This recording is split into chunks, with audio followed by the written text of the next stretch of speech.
Hello, everybody. Welcome back to my channel. Today, we're reacting to Michael Jordan's Wisdom, found in Rare Interview by James Russell Lingerfeld. Powerful name. Original video in the description below. But I want to check out some more Michael Jordan wisdom, his mentality, the words he's got to say, man, because I've learned a lot about his game. But the mental is probably the second biggest thing you got out there besides your skill set, because there's so many players that can't get it done because they don't got the right mindset. So let's check out some of the wisdom Jordan has to offer. I want to learn more. Let my Gen Z mind be not corrupted by memes and doom scrolling, and let it be refreshed by a rare interview with Michael Jordan in his final form too. He got the cigar in his hand. You know he's about to speak some facts, dude. I really don't have regrets. I am a person that says, Hmm. as soon as you look back in your history and you come up with something that you feel like you want to change, something else has to change. True. So What about your biggest disappointment? once again, that's the same analogy. Disappointment to me, to win, you got to lose. Hmm. To be successful, you got to have something that's not successful. To be happy, you got to have disappointment. So I think all of those things have evolved and happened to make me who I am and understand the benefits and the privileges I have for being who I am. Dude, I agree with that 1,000%. Think about Magic Johnson real quick. He lost his first year. Actually, let's think about Magic and Bird. Bird lost to Magic in college. That tore up at him, it ate him up. Magic won his first championship his first year. That tore Bird up, ate him up. When those two met in the finals, Bird demolished Magic because mentally he was stronger. He had that disappointment that led him to be better in that championship. And Magic even admitted they weren't tough enough. They weren't built enough to beat that Boston team that beat him that year. So I agree with that. You think about Bron. People clown on him for losing to the Mavericks in 2011, but I think that Bron getting to the lowest point of his career led to the greatness that came after it. I think about Kobe. Kobe didn't really have it. You know what I'm saying? Like he had I feel like the 3 years with Shaq, and then his disappointment I feel like didn't come until '08 when he lost versus Boston. And I think losing that series made him even better for '09 and '10. So I agree with this. Um, and not to wear it on my sleeve, be very humble about it. That's one thing my parents taught me very well is, don't wear your reputation, don't wear your accolades, don't wear your personality on your sleeve. Let it happen, let it be you. It is who you are. Don't hide from it, but don't wear it and rub it in people's faces. So, when you sit there and you say, well, in 1990 or 2005, they voted me as like the best or the most popular athlete. Well, it's ironic that I'm the youngest of the three. So in essence, it's all relevated on who is watching now. Mm. If you ask 20 years from now, I'm pretty sure LeBron may beat me, based on who's going to be making the voting. So I say that to understand that, it is what it is. I don't wear it. I don't showcase it. I don't rub it in other people's faces. Someone else's opinion. If you ask me, I can never give you an opinion about things like that because as an athlete, all you want to do is be the best athlete you can be. Well, on that point, when we did the interview 12 years ago, you made a big point that you wanted it to be private, that you wanted to take back your wife, that you had been Yeah, in sure. the public eye and so forth. Mm. What would my father do right now?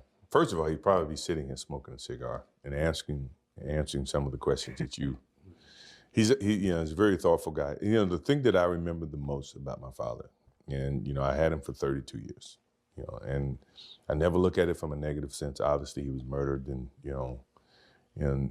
rarely do I get the chance to talk about him, But the thing that I do remember all the time, I think about him practically every day, is for a person like myself who live in the spotlight and is so critical, from people all the time in terms of what I do, what I say, where I go.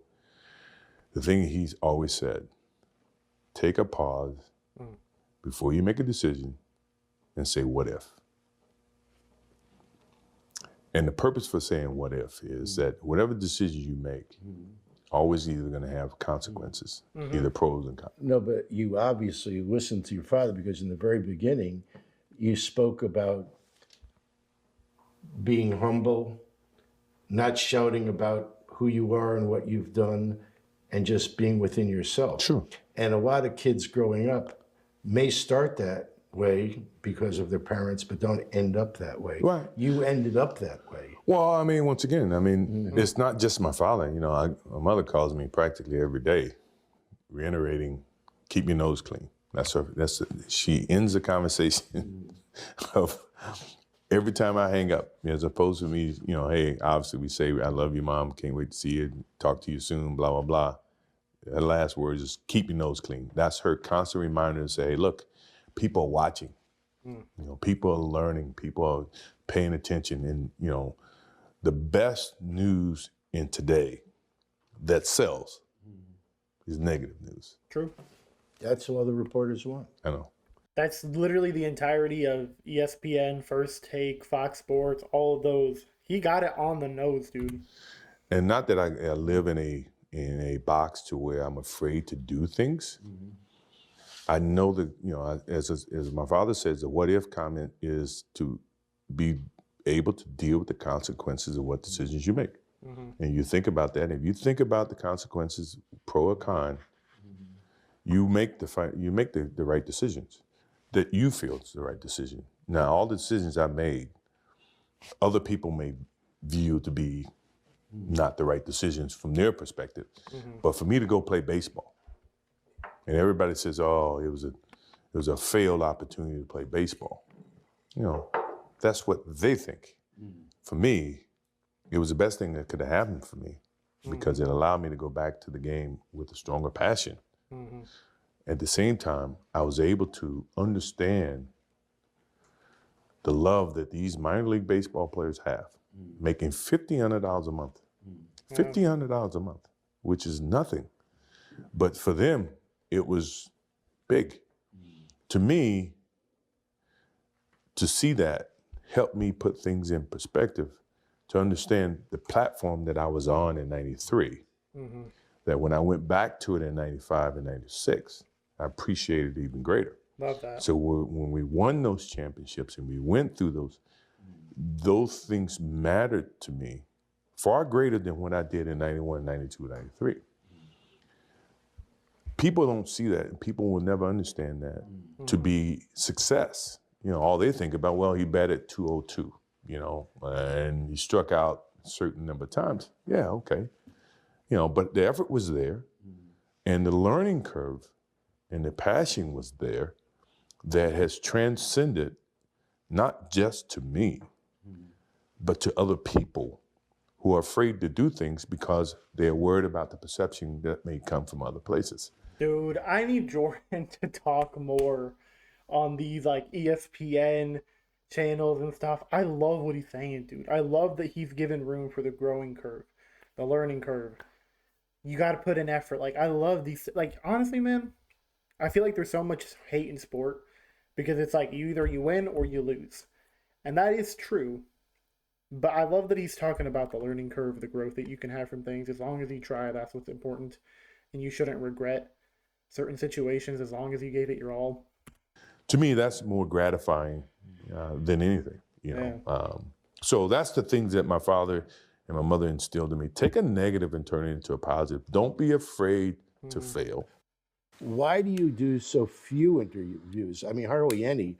And why have you agreed to give us a second one? You haven't figured that out?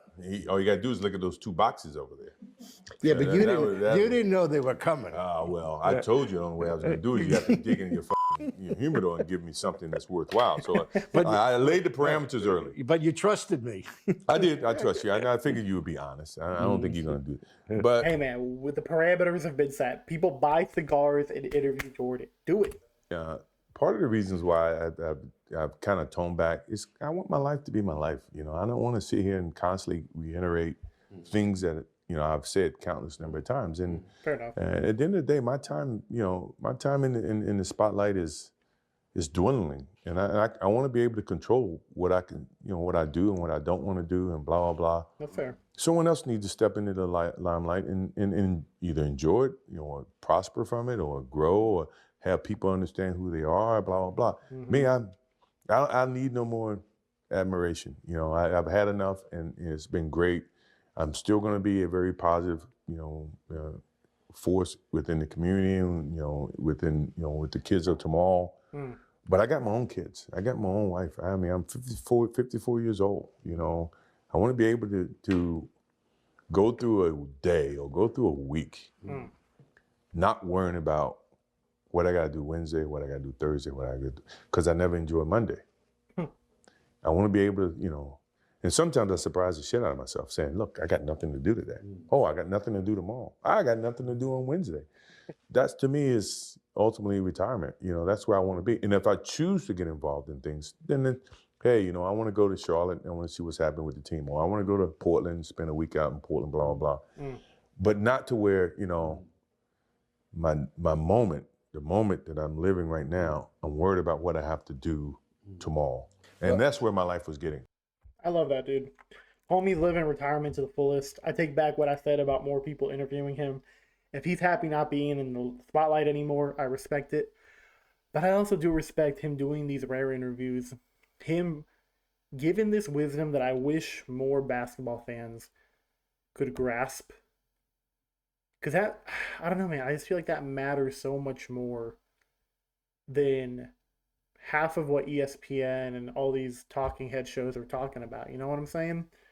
Love hearing from Jordan. Love hearing his mentality, his growing desire, like his desire to see people grow, his desire to see people not always stick on the negativity of stuff. Love him saying he's got no regrets. Much respect. Love the way he spoke about his parents. The person said he's articulate and intelligent. Agreed, dude. Agreed. And all for a box of cigars. That's all it cost. I love the simplicity there. I love that he's spending more time with his family, his kids. And I even love that he's like, I have nothing tomorrow. Got nothing the next day. Got nothing the next day. Like, that is literally the dream. That is what every human aspires to have in their retirement. But cool stuff from Michael Jordan. Let me know if there's other cool interviews like these that I can check out.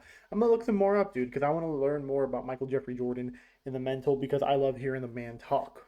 Thanks, everybody, for watching. Hope you have a great day, night, whatever time of day it is for you. I'll catch you guys on the next one. Doses.